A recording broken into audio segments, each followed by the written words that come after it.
Wall Street Book Club. Evan Jefferson, brother, much love. Educating, elevating, because in knowledge is the power and we'll never give it up.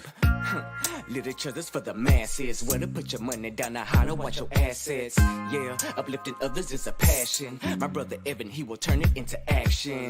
New Black Wall Street Book Club. You should come read with us. Yeah, we comprehend and discuss. If we all just come together, there's no limit for us. Here comes your host, New Black Wall Street. Evan, take it away. New Black Wall Street. New Black Wall Street Book Club. All right, top of the morning to you beautiful people. Thanks so much for joining us here today on the New Black Wall Street Book Club, where Black folk do read. You put in a book like The Wealth Choice by Dr. Dennis Kimbro, and we absolutely will find it. I'm your host, ERGJ, your certified global financial educator, CEO of ERGJ Enterprises, The Black Bazaar, and international best-selling author of the book, The Black Billionaires Club. The book that I wrote, guys, is a study of Black wealth. It's a study of the 12 richest Black people in the world today and how they built their wealth. And I just truly believe that if you want to be wealthy, that's a big if, by the way. But if you do, I recommend that you study wealthy people. You can find a book by simply going to the website, theblackbillionairesclub.com, theblackbillionairesclub.com. You can pick up your copy today. And while you're there, you'll see a tab that says a store. In this store, you can find other financial literacy books for your children to introduce them or to teach them early what we have learned late and what some of us still have not learned at all about this thing called money. And then also you'll see a tab that says join the club, where you can decide to walk away from the crowd of broke, busted, and disgusted, walk away from the 95% of people who could do better but won't do better, and get with the few who are going to change this world. It's always the few who changes the world for the many. You can simply do that by then making that decision to join our club. We have 50 spots left. It is an exclusive club, and it'll only be those 50 spots at theblackbillionairesclub.com, theblackbillionairesclub.com. It's roll call time, beautiful people. Let's find out who's joined us here this morning as the early bird gets the worm, and we're going to get the bookworm here today as we're going through the book into our final pieces of The Wealth Choice, Success Secrets of Black Millionaires. Go ahead and let us know where you're connecting from, what city, what state, what country, what city, what state, what country. Also hit the like button and share button if you care. If you are your brother's keeper, your sister's keeper, tag them, share it in your story, whatever the case may be. We're bringing this good quality literature on this Financial Friday to our people, as we're going to be talking about today 5 wealth building strategies. 5 wealth building strategies. And we're going to start with, obviously, did I put that down here? I don't think I put that down here. As we're into the 7th law of wealth, so I got to type that in. Let's find out who's joined us here today. Good morning to you over Instagram. Go and let us know where you're connected from. It's me, it's Mega Baby, or it's me, Gabby. It's me, Gabby. What's going on over in Maryland? Ms. Yvette Goodrich has joined us as well this morning. Good morning to you out of Boston, Massachusetts. What's going on, Ms. Nita Diane, Albany, Georgia. Tony Seawright. What's going on, brother? Out of Cleveland, Ohio's in the building. Tyrese Lewis has joined us as well out of Atlanta. Miss Teresa Gilliard is joined out of Chandler, Arizona. Miss Antoinette Ross is a boss. Happy Friday is in the house as well, out of Atlanta as well. Good morning to you. Miss Almano has joined us as well. Happy Friday to you as well. Let me go ahead and type this thing in the comments below, as we're going to be talking about 5 wealth building strategies of Black millionaires. There we go. I typed wealth wrong. Let me go and get that down. Boom, bam. Our wealth building strategies of Black millionaires here today on the New Black Wall Street Book Club. So let's, as we're getting into the 7th law, let's do a quick recap, guys, of the first 6 laws of the 7 laws of wealth. We're in the 7th law today. Go ahead and put it down. So I choose wealth. I choose wealth. The first law simply says this, that wealth begins in the mind and it ends in the purse. Wealth begins in the mind, it ends in your wallet. Wealth begins in the mind, ends in your bank account. That begins to let us understand that as we continue to start to consume wealthy things, we begin to build a wealthy mindset. And also, we understand the concept of be transformed. You can be transformed by the renewing of your mind. We find that in the good book. Right. So it's about consuming wealthy things, right? Reading wealthy stuff, listen to wealthy stuff, having wealthy conversations. Stop having the idle chatter that leads only to poverty. Start having wealthy conversations, wealth building conversations, being around wealth minded people. right? These are all choices that we can make. Who we hang around, who we talk to, who we listen to. Those are all choices that we can make as we become adults. The second law simply says this, that decide now to not be poor. This is a decision law. Decide now that you will not be poor. So although you know better, you still must decide to do better. And that's a decision that you can make at any point in your life, that I'm making a decision. I'm putting my foot down. No more poverty for me. I'm putting my foot down. We're going to make it do what it do. We're going to make our way to the yellow brick road. We're going to make our way to the pot of gold at the end of the rainbow. But understand, I must go down the rainbow first to get to the end. The third law, this is the faith law. It says this, to believe in yourself when no one else will. The belief law, to believe in yourself when no one else will. That's very powerful as well. The fourth law, this is the lane law. What they call the lane law, staying in your lane. Says this, to thine own self be true.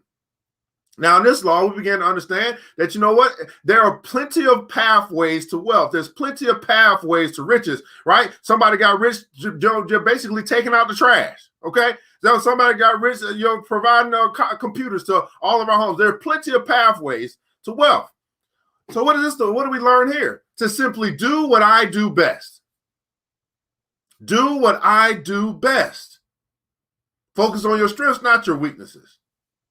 And then the fifth law simply is the service law. Simply says this, man, whom may I serve today? They begin to understand, okay, well, now that I've figured out what I do best and I start doing it, not just thinking about it, doing it, do what I do best. Now, every day that I wake up, I just fall into this mode where, you know what? I figure out how to serve more people and solve more problems. I become a problem solver. I begin to serve people in my gift, in my strengths. So each and every day, I simply say, how can I serve you better? And how can I serve more? How can I serve better? How can I serve more? I promise you, if you determine what you do best, and every day you serve better and you serve more, now you start to move into the sixth law, which is to own your own business. It's almost impossible for you not to develop your own business out of your craft, out of your strengths, if you work on it every day. If you serve better, you serve more, it's a natural progression to where you're now operating your own business out of your strength. And then we get to the seventh law, where it's no longer about you working, but it's about your money working for you, learning how to make your money grow, which we're in now. When we begin to understand that, you know what, there are ways for my money to work harder for me than I work for it. This is where we get the ad nauseum that the rich keep getting richer. You know why? Because their money is working for them 24 hours, 7 days a week, 365 days a year, where our money is only working for us when we go work for it. And most of us don't have our money working for us at all. We just have our money just flying away. Got that stimulus check gone in a week. Instead of putting that stimulus check into some good ground and then growing more money from that $1,400. Again, that's something that you learn if you want to learn. But we know everybody don't want to learn. And we also know some people just simply have not been exposed or they're not aware. That's why I say, hey, are you your brother's keeper? Are you your sister's keeper? Have you hit the like button? Have you hit the share button? Did you let them know? Give them an opportunity to say, you know what? There's some people over here talking a little bit different than what we learned when we was growing up.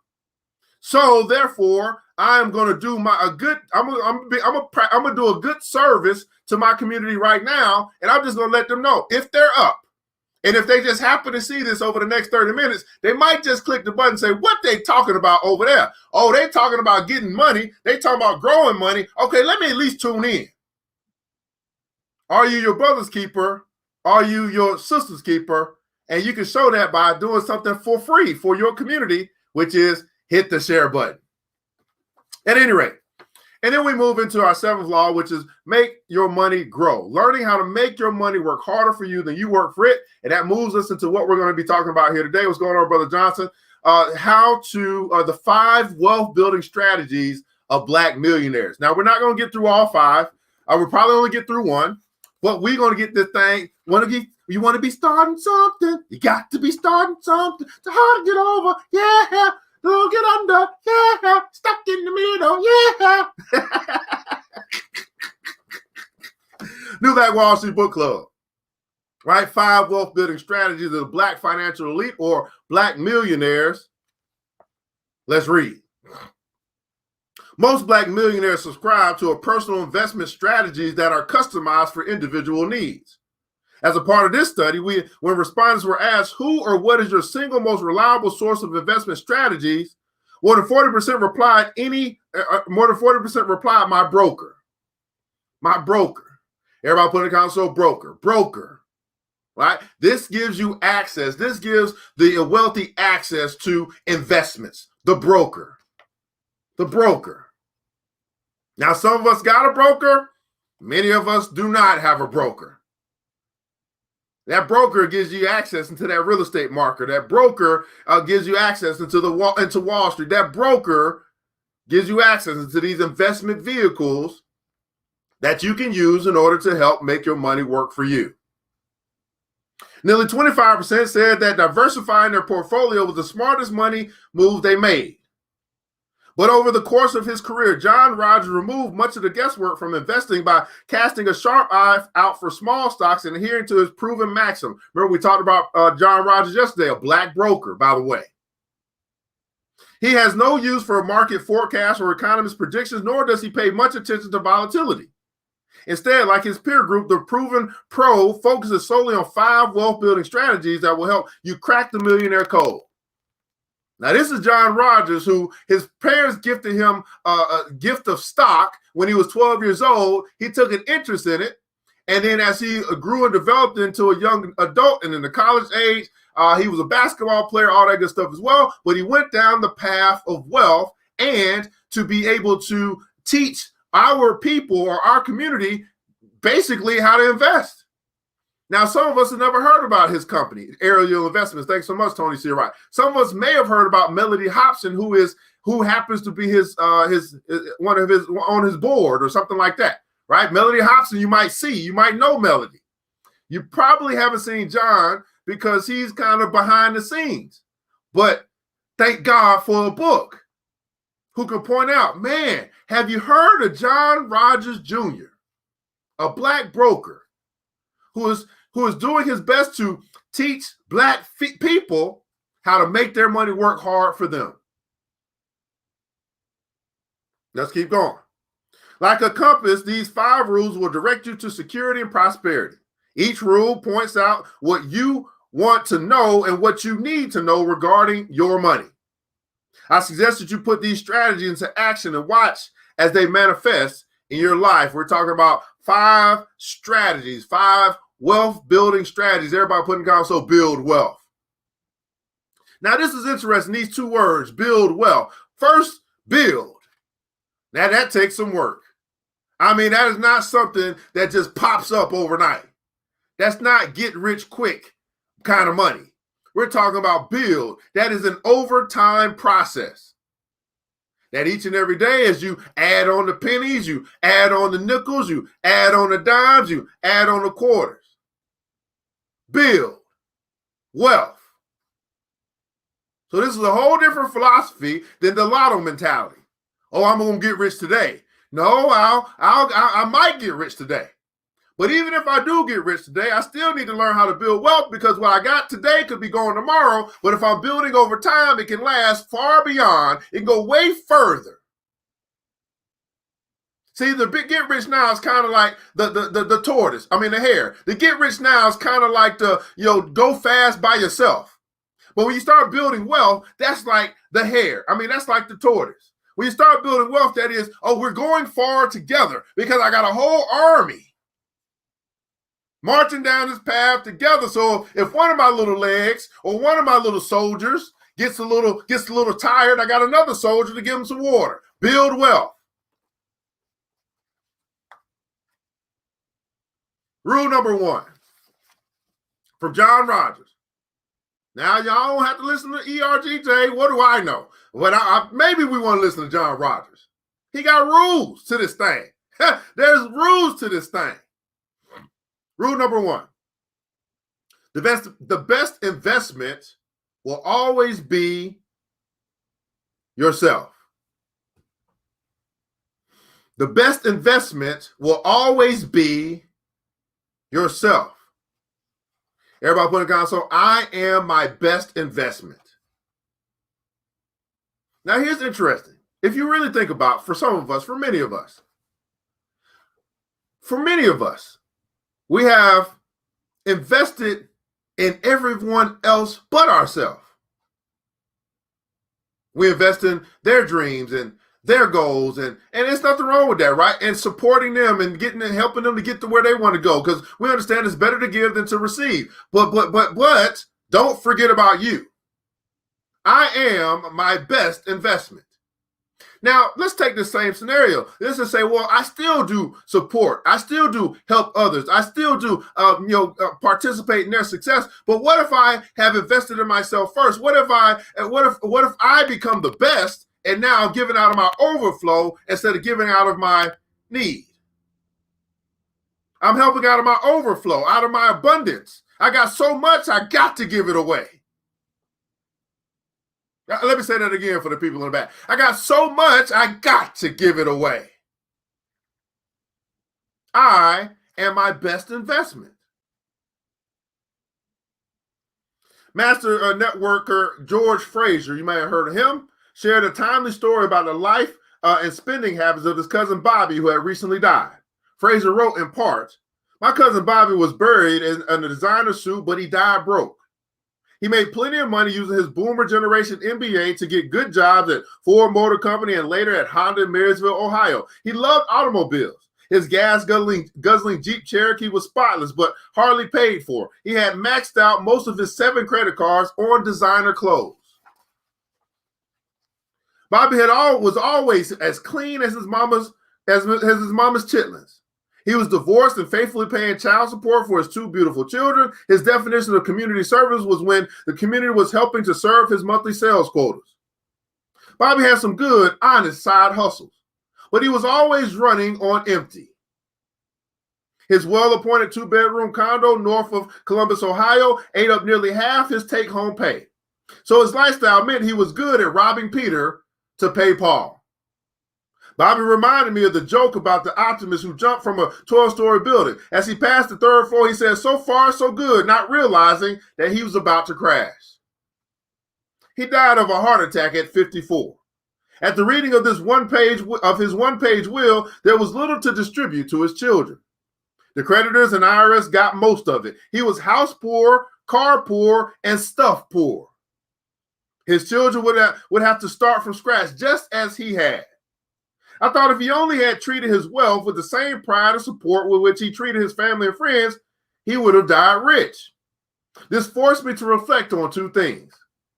We were living Dr. King's dream of economic development. Were we living Dr. King's dream of economic development?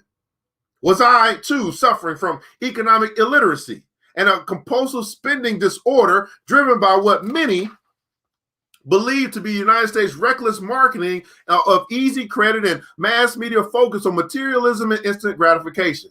Or was I driven by low self-esteem, the remnants of hundreds of years of oppression and denial, producing a personal philosophy that dictates high social status as more important than financial freedom?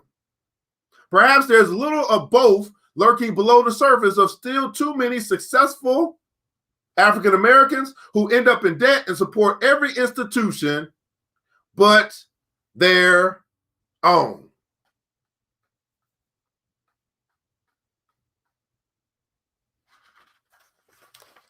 He just said something very powerful.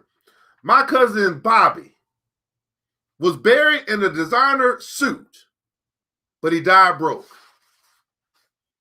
My cousin Bobby was buried in a designer suit, but he died broke.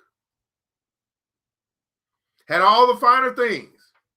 I mean, he sure looked the part. He looked like he was doing well in this thing called life. He had the cars, he had the house, he had all the clothes, but he had all the debt too.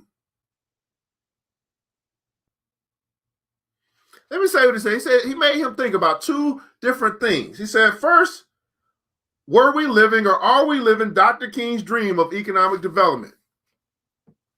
Are you living Dr. King's dream of economic development? Are you developing economically? Are you getting better or are you getting worse when it comes to this thing called money? It's no in between. It's either you're going towards wealth or you're going further into debt. Which one is that for you? Now, it doesn't matter where you are right now. The question is, where are you headed? Did you put some more on that credit card yesterday or did you pay some off yesterday? I'm sorry, this is just too much. This might be too much in the morning, but this is Financial Friday. You ask yourself, you to begin to assess yourself, not everybody else. Hey, am I getting closer to black or getting closer to red? Regardless of where I'm at right now. Am I starting to see my head get above the water or I'm sinking lower and lower each and every day? Look at the hourglass. You can say optimism, pessimism, doesn't really matter. Which way are you headed? Not where you're at right now. Where are you headed? Are you getting closer to financial freedom or are you still going further and further into financial slavery? Now, which one is important to you? Is it important to you to be free? Well, I'll tell you, if it's important for you to be free, you must free yourself. Everybody put in console, free myself. Now, where does that start? Where does that start? Wealth begins in the mind. So in order for me to free myself financially, I must free my mind first. Free your mind and the rest will follow. Now, to many of our brothers and sisters, this just simply isn't important. It's important enough to put it on the hashtag. It's important enough maybe to post it, but it's a whole different thing when you got to start doing the work. And here's the interesting thing about debt. It's so easy to get into, but it's hard to get out. It's so easy to get into, so easy to get the credit card when you were a student with no job at the college. So easy to get it. Well, we consider to be free money, not realize, oh, I got to pay that back. See, what we begin to understand is most of us do not have an income problem. We have a spending problem. So even if you do get reparations, which you guys can fight for all day long, go get it. But shoot, let's look at reparations. Let's look at the stimulus check. What do we do with the $1,400? That's a good indication of what the hell we're going to do with $14 million or $14,000, whatever that is. What did you do with the $1,400? That's a good indication of what you're going to do with when more money comes into your hand, if it comes into your hand. Then you got to say this, well, why would money continue to come into my hand if all I do is give it away anyway? You know what they call black people? You know what the Jews call black folk? They say, y'all call black folk, they say, y'all are like liquid water. Water. It just flows right into your account and right out. No wonder why you can't build a community. No wonder why there hasn't been a Black Wall Street in over 100 years. No wonder. I'm sorry, let's get back to Bobby. Then he said, Brother Frazier said, you know what, maybe, was I suffering? Was I too suffering from economic illiteracy and a compulsive spending disorder driven by what many believe to be United States reckless marketing of easy credit and a mass media focus on materialism and instant gratification? Then he said, or was I driven by low self-esteem?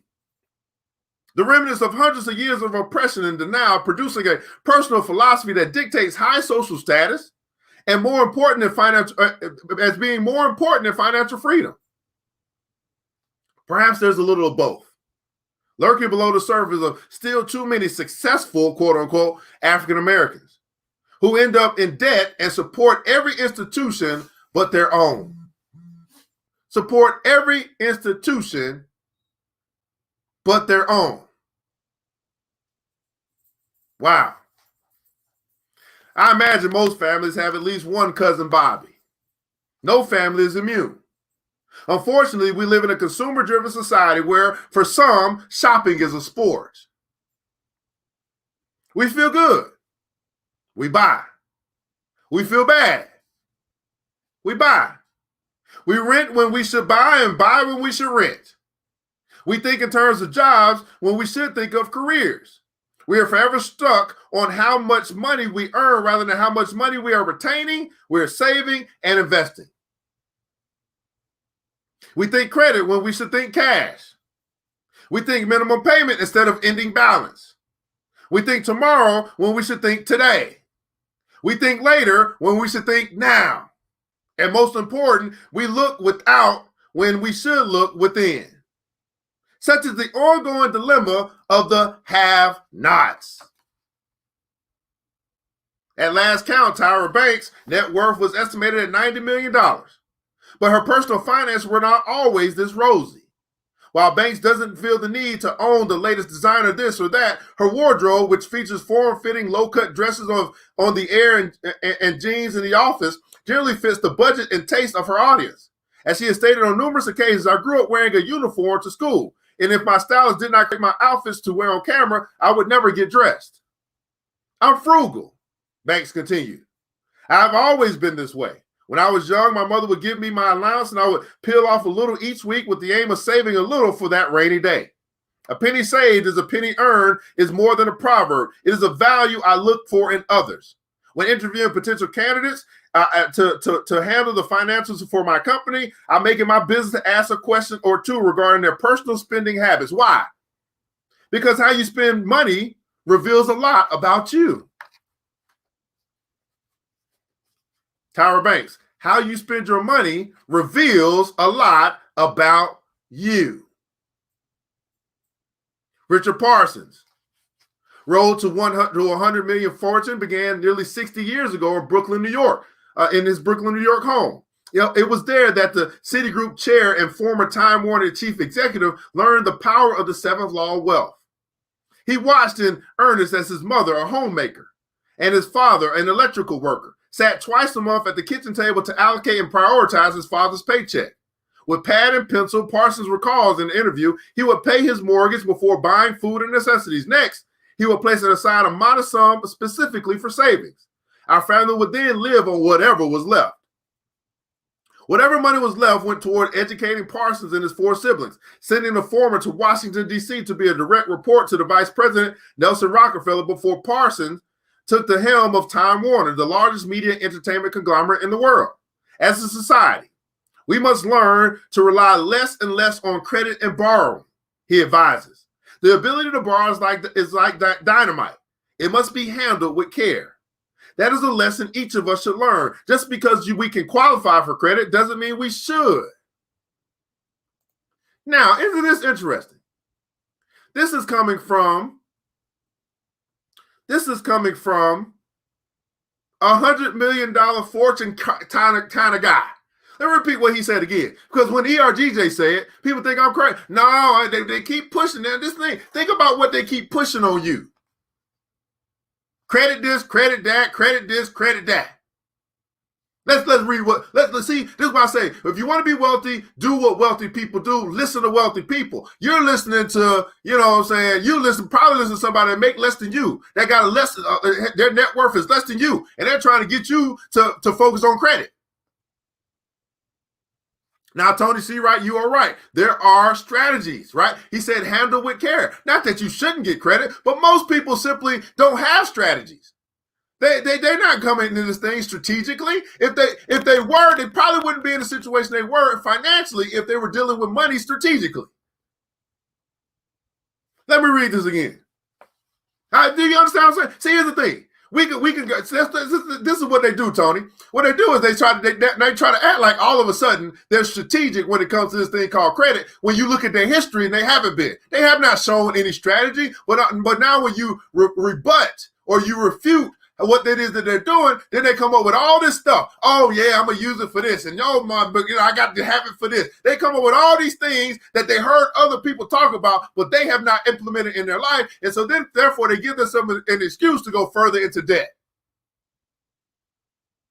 You see what I'm saying? They basically talk themselves into going broke or staying broke. Let me say that again for the people in the back. I think they just woke up. They talk themselves into going further into debt because of what somebody else said that they could do with credit, and so what somebody else may have done when it comes to credit, but they have no strategy at all. Now, I got a sister right now who is working on an Airbnb project, right? So she told me, you know what? I need to get my credit up so I can borrow this money so I can then use that money to invest in something that's going to bring me back more money. I'm all for that. Yeah, let's make it happen. You ain't got the money right now. You can get it. It's going to pay you back more than what you would have to pay back as far as return or pay back on that credit. Maybe it's a line so you get not only one Airbnb project, you get 3, 4, 5. And now you have what we call income producing assets. That's a strategy. That's different than I want to fix my credit so I can go get this couch.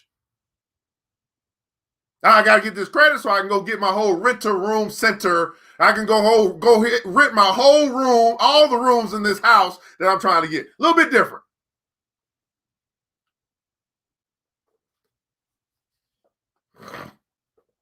So somebody said credit is definitely a strategy. That is why credit repair industry is low. That's not why credit repair industry is so lucrative. The credit repair industry is so lucrative because credit itself is a big word, because people want to borrow to spend money they don't have. So the industry is so lucrative because you got so many people that want to borrow with money that they don't have. That's why it's so lucrative, because it's easy. It's an easy word. Now, the thing that could really help you, like getting out of debt, that's not as sexy. So that's not as lucrative. Then the question is, are you in it for the money, or are you in it to actually make a difference in people's lives? Now, there's nothing wrong with credit repair. I want your credit to be spotless. I want you to have a high credit score, but not for the simple fact that you're getting more stuff to go further into debt. That's stupid. Man, what's it called? Oh, yeah, close that for me. He opened that. Okay. But of course, who am I other than a certified global financial educator who's been teaching about money for over 10 years? What do I know? What do I know? Woo! All right. Unfortunately, where was I at? Oh, over here. He said, Richard Parr said, as a society, we must learn to rely less and less on credit and borrowing. Matter of fact, the good book said, the good book tells us that, hey, if you listen to the voice of the Lord and if you're hearkening to the voice of the Lord and you listen or you obey, you do what I tell you to do, then you shall be a lender and not a borrower. The good book also says something like this: owe no man nothing but love. Of course, that's in the good book. What does the good book know?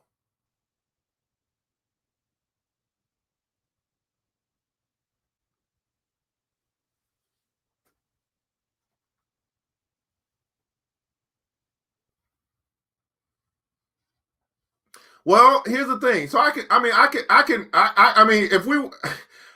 we want to have a credit conversation, if you want to have a credit conversation, here's what I say. I don't know who this is, but I'll be more than happy.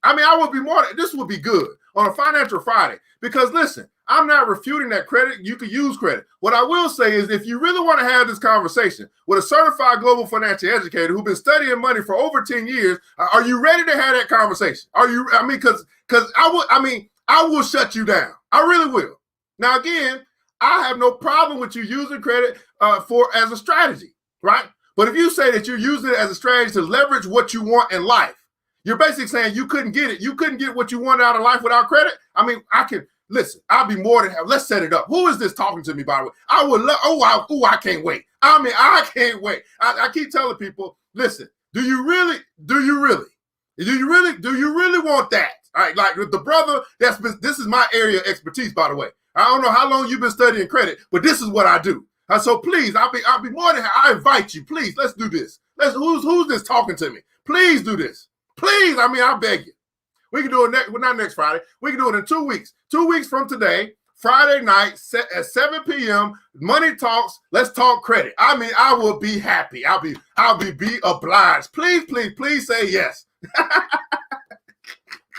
Whoever that is. Now, there's nothing. You know I love you. It ain't nothing against you. I've been waiting to have this conversation for a while. I've been waiting to have this conversation with somebody that is very knowledgeable in this area of credit. And we are saying the same thing in a sense that you can use credit as a strategy. But my goodness, oh Lord, oh please, please. All right, here's the deal. Right, I'm listening to Millionaires. As society must learn to rely less and less on credit and borrowing. The ability to borrow is like dynamite. It must be handled with care. This is a lesson each of us should learn. Just because we can qualify for credit does not mean we should. Does not mean we should. On every hand, says Kimbro Caldwell, I can't even say this name, Brother Caldwell, pastor of Houston, Texas-based Windsor Village, we see signs advertising no money down or no credit check required, okay, or unemployed, no problem. That's not a problem? Oh, I'm unemployed, but that's not a problem? Wait a second. Oh, Lord, I'm unemployed, and that's not a problem. With each catchy scheme comes offers of cars and clothing and furniture and appliances, all promising easy payments. As I preach to my congregation every Sunday, when it comes to staying afloat financially and living within your means, everybody put in council, live within my means. Live within my means. Live within my means. There's nothing easy about easy payments. And who should know better than this one-time warden-trained fast-track bond broker?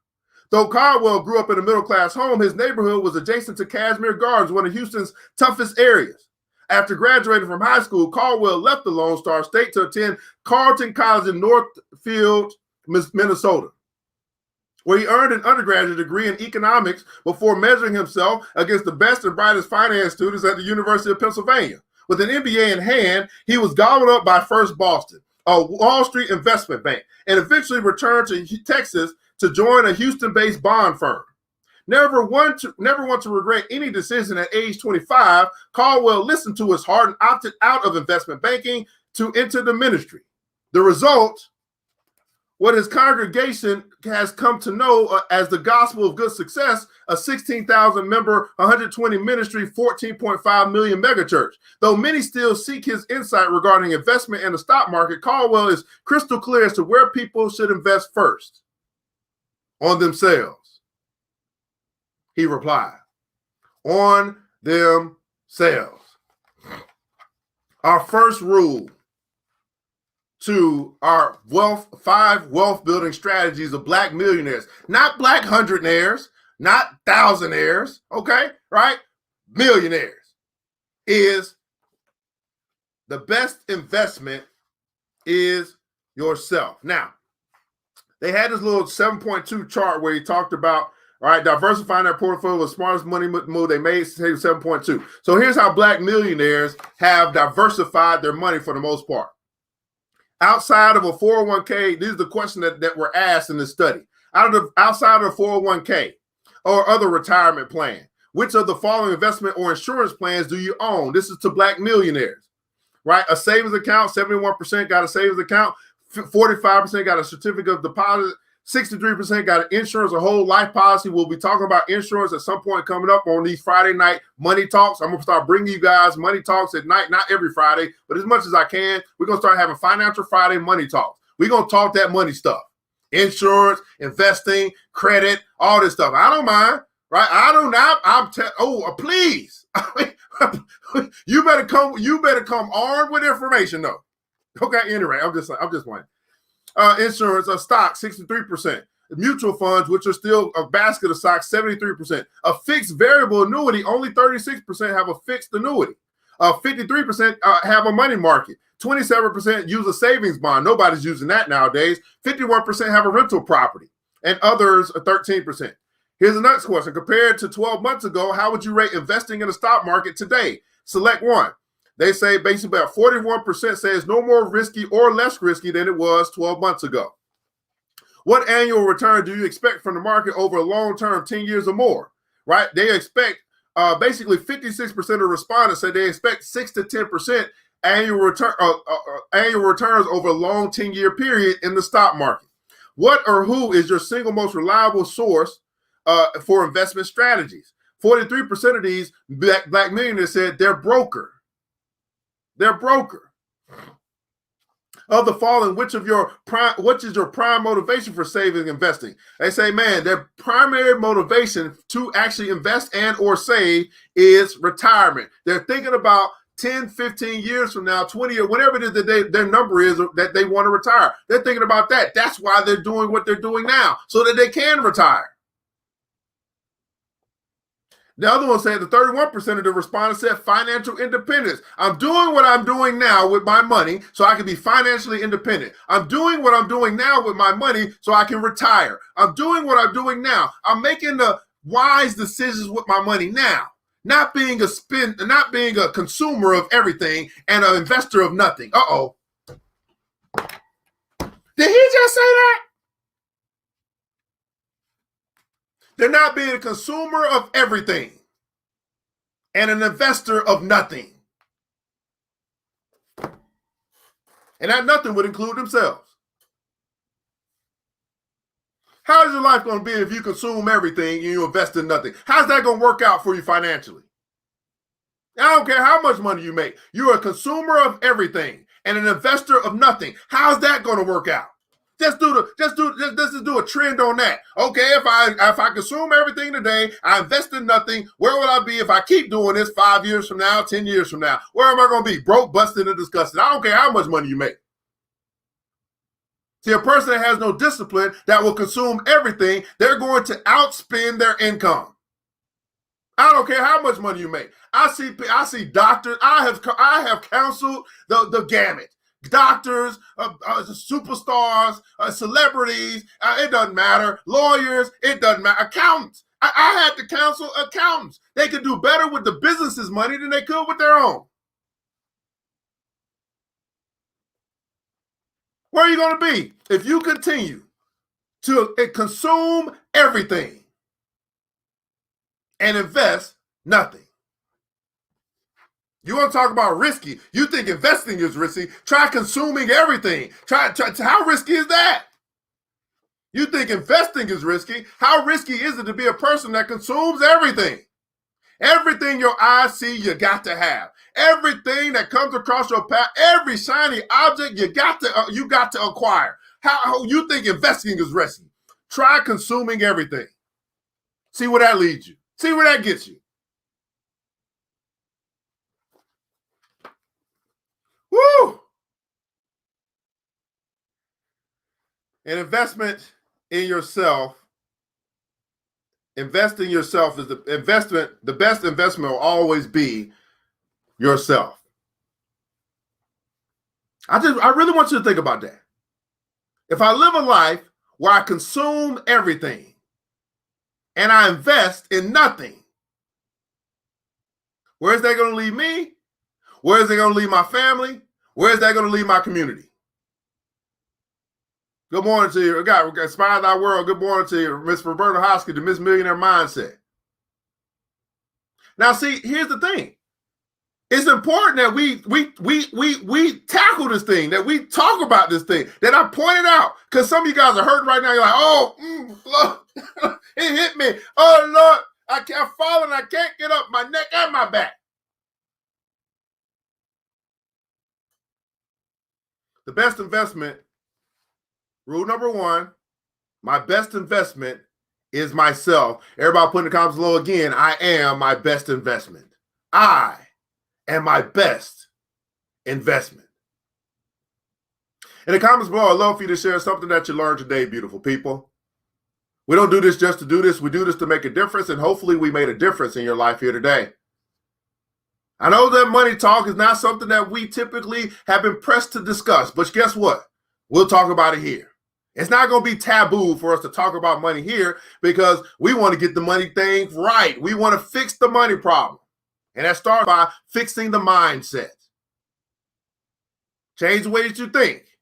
You begin to change the way that you act. You change the way that you act, you'll start to change your results. You get better, your results get better. You increase, your bank account increases. It all starts with you. I'm simply asking you to answer this question in the comments below. Was this worth your time? And why? Was this worth your time?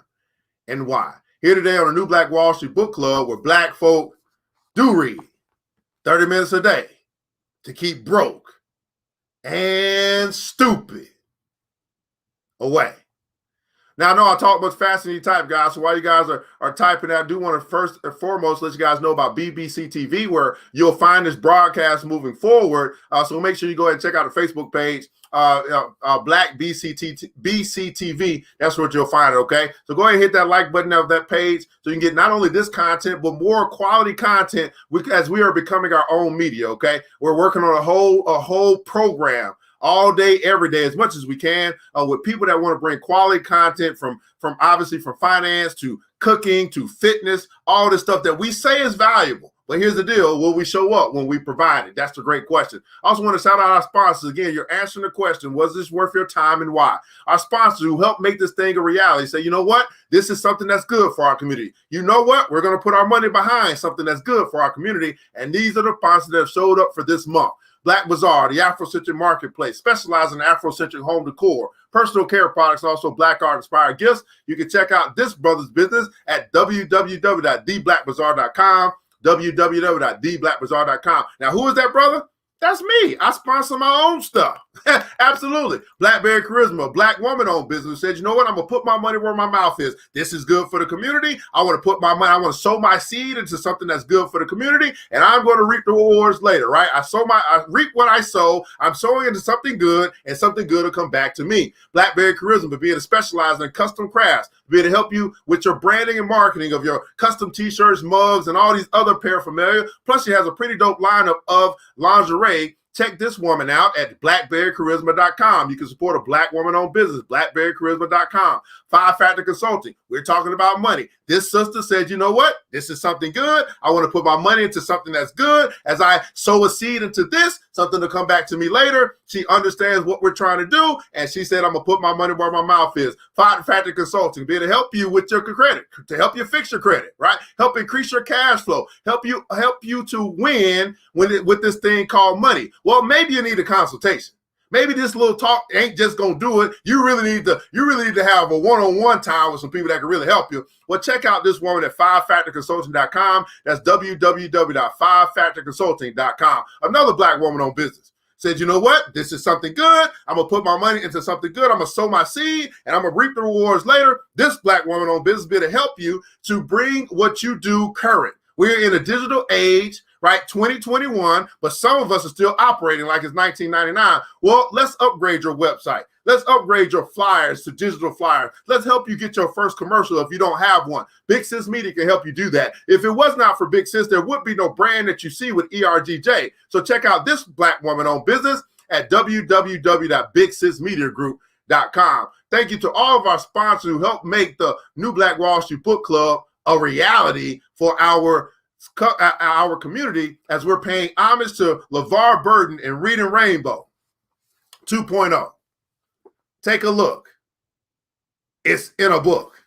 The Wealth Choice by brother Dr. Dennis Kimbro. Let's catch up on these comments, man. We'll begin to get up out of this thing here today, man. Felicia Gardner said, man, we are consumer magnets, monkey see, monkey do. What wants to get it? Getting more into debt with every purchase. I am my best investment. I am my best investment. I am always worth my time, Brother C. Wright said. Sedley here, he said, good morning. I relearned that the best investment is in self, right? Miss Goodridge, yeah, you said that already. I am my best investment. Absolutely. Absolutely. Miss Vivian Reed said, worth my time, because doing things differently is just what we needed to become owners instead of consumers. Brother C. Wright, yeah, re-emphasize, invest in self, serve others as you serve self, invest wisely, consume smartly. Self equals self-wealth. Self-wealth. This good rich man is worth my time because I have to invest my own money. That's what I'm talking about. She be coming around. She is coming around. Miss Yvette Goodrich is coming around the mountain. She coming around this thing, man. That's right.